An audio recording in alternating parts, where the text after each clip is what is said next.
কুয়েতের স্টেডিয়ামটাকে যেন একেবারে কিংস অ্যারেনায় বানায় ফেলছিল আমাদের প্রবাসী ভাইয়েরা। প্রথম দেখায় যদি কেউ গ্যালারির দিকে তাকায় এবং ম্যাচের উত্তেজনার দিকে দেখে, তাহলে এটা কেউ বলবেই না যে এটা কিংস অ্যারেনা ছিল না। আমাদের প্রবাসী ভাইয়েরা আজকে হিউজ সাপোর্ট করছে বসুন্ধরা কিংসকে, যদিও বা ম্যাচের ফল আমাদের দিকে আসেন নাই, তবুও বিগ অ্যাপ্লজ ফর আমাদের প্রবাসী ভাইয়েরা। আর ডোরিয়েলটনের ওই টাচটা মোটেও ফাউলের মতো ছিল না, বা ফাউল হওয়ার কথাই না।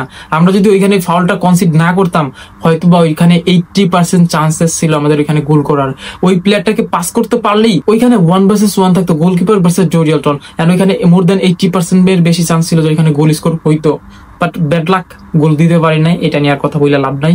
আমাদের বিপক্ষে ডিসিশনটা গেছে, এটা নিয়ে আর চিন্তা করে লাভ নাই। রাকিবের একটা মাস্টার ক্লাস গোল, তারপরও তাকে কেন সাব করানো হলো আই ডোন্ট নো। তার রেটিং আমি দেখলাম 7.2। কিউবা মিচেল ম্যাচের মাত্র 6 মিনিট পাইলো, আর আমাদের ডিফেন্ডাররা কি করতে নামছিল মাঠের মধ্যে। দেন আমাদের মিডফিল্ডকে আমি আজকে পুরো ম্যাচেই চোখে দেখি নাই।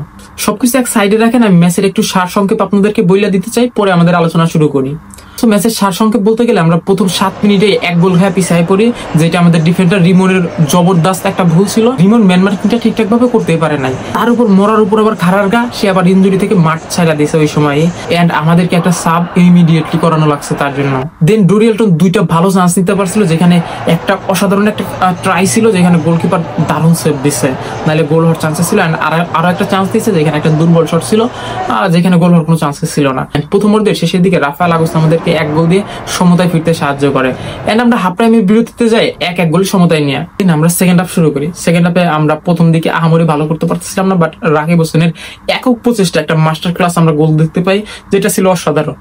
এক্স্যাক্টলি আমার চোখে আজকে রাকিব হোসেন ভালো খেলতেছিল। এমন না যে আমি রাকিব হোসেনের ফ্যান বা অন্য কিছু, আমি কিন্তু বাংলাদেশ ম্যাচে যে সময় রাকিব হোসেন ভুল করছে, আমি কিন্তু প্রত্যেকবারই বলার ট্রাই করছি লাইভে থাকাকালীন। যারা যারা আমার সাথে লাইভে থাকে তারা অবশ্যই জানবা। বাট রাকিব হোসেন আমার চোখে আজকে ভালো করতেছিল। হয়তো আমি ভাবতেছিলাম আমার চোখেই হয়তো বা রাকিব হোসেন ভালো করতেছে, এমনিতে ভালো করতে পারতেছে না। বাট ম্যাচ শেষে যখন আমি রেটিং গুলো দেখলাম, রাকিব হোসেনের রেটিং বাংলাদেশিদের মধ্যে সব থেকে বেশি 7.2। তারপর 70 মিনিট তাকে সাব করা ফয়সাল আহমেদ ফাহিমকে নামানো হয়েছিল, যে কিনা মোটেও ভালো করতে পারে না। যদিও বা বিএফএল লিগের লাস্ট ম্যাচে ফয়সাল আহমেদ ফাহিম ভালো করছে দেখেই তার এই সুযোগটা আসছে, বাট আমি মনে করতাম ফয়সাল আহমেদ ফাহিমকে যদি স্টার্ট করাইতো তাহলে আরো বেটার হইতো। কিন্তু আজকে সে সাব হয়ে আসার পরে মোটেও ভালো করতে পারে নাই। রাকিব হোসেনের গোলের পর আমরা 2-1 লিড পাইছিলাম। লিড পাওয়ার পরে তারা আরো একটা গোল দেয়, 2-2 হয়। 2-2 গোল হওয়ার পর আমি ভাবছিলাম কিউবা মিচেলকে নামাবে, বাট কিউবা মিচেলকে নামায় নাই। এরপর স্কোরলাইন 3-2 করে ফেলে আল সাইড ক্লাব। চলেন এখন আমরা একটু গল্প স্বল্প মারি বাংলাদেশের ক্লাব বসুন্ধরা কিংস কেমন করলো ম্যাচটাতে। আসলে আমি অ্যাকচুয়ালি জানি না কিউবা মিচেলকে কেন মাত্র 6 মিনিট খেলানো হইলো। আমাকে যদি কেউ বুঝতে পারেন, কোচের ট্যাকটিক্সটা জানেন, আমাকে কেউ বইলা দেন একটু, কিউবা মিচেলকে কেন মাত্র 6 মিনিট খেলানো হইলো। তাকে কি আগামী বছর খেলানোর জন্য শোকেসে সাজায় রাখা হয়েছে? ওয়াই ভাই, আপনার মিডফিল্ড আজকে পুরা ওকে ছিল। পুরা মিডফিল্ড আমি পুরা ম্যাচের চোখে দেখি নাই। পুরা ম্যাচের মধ্যে আমি দেখতেছিলাম ডোরিয়েলটনকে নিচে এসে বলগুলা নিয়ে তারপর উপরে যাইতে হইতেছে। দেন রাফায়েল আগস্ট আর ডোরিয়েলটন দুজনেই একেবারে নিচে নামে আসতেছিল, তারপরে বলগুলা নিয়ে উপরে যাচ্ছিল। আমাদের মিডফিল্ড কইছিল, সোহেল কইছিল, সোহেল রানা জুনিয়র কইছিল, তাদেরকে আমি দেখি নাই। তারপরে আপনি কিউবা মিচেলকে নামান নাই কেন আমি জানি না। হয়তো বা আমি ফুটবল সম্পর্কে জ্ঞান কম, কোচের অবশ্যই জ্ঞান বেশি, টিম ম্যানেজমেন্টের অবশ্যই জ্ঞান বেশি, তারা বলতে পারবে ভালো।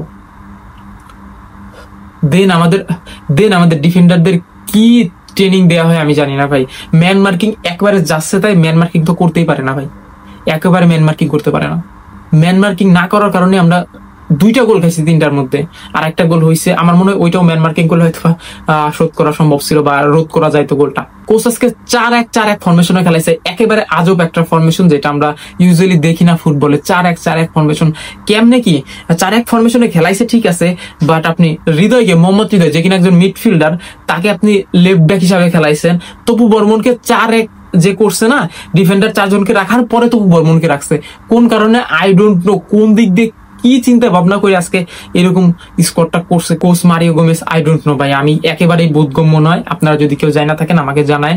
আগামী ম্যাচ আছে 28 তারিখে বসুন্ধরা কিংসে, সেটা অবশ্যই আমন্ত্রণ রইল দেখার।